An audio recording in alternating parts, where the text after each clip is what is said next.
Human attention drops after 8 to 10 minutes of training. That's why it's essential to capture attention with gamification. But we must not forget memorization, and that's where pedagogy and cognitive science come in.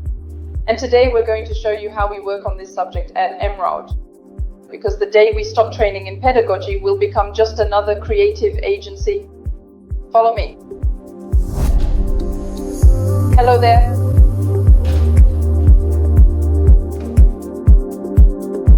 Let's go.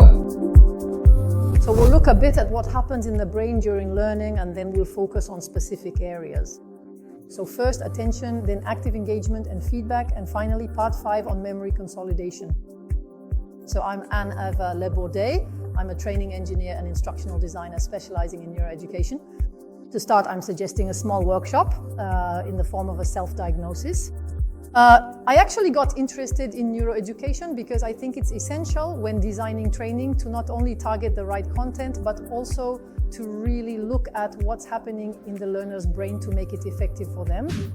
And for me, if I had a salesperson with 3 perfumes from the same range, I'd want them to be able to recommend that specific product to the right persona at the end.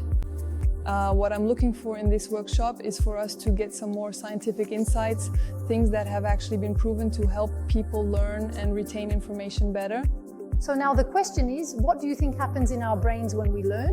When you compile all the results from all the research that's been done over a long time, what stands out as the most impactful element on learning is feedback. This is even more true with adult learners.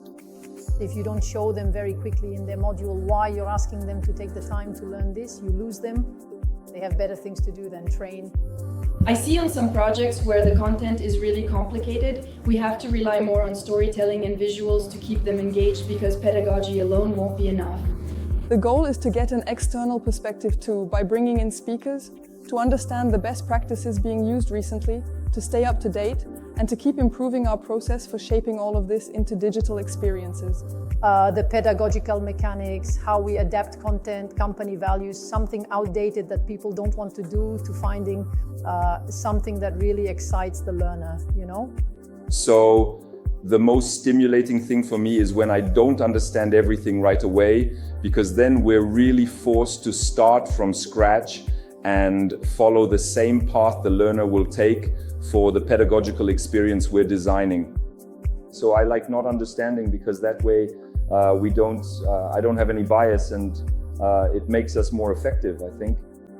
Game mechanics, that's clearly your strong point. What do we want the person to be able to do in their work situation? But in reality, when you're a salesperson, or I don't know, at Sephora, you don't have, that's good, well done. You did great things today, every day. So in fact, seeing it in a training, it's a bit of a change from their daily life. Their daily life, yeah. Well, for us, I think there's no better way than learning as you go. Ultimately, the more varied the clients, the more we learn depending on one company or another. Field needs will be different, so there's nothing better than continuing to work with your client and learning a bit more every day.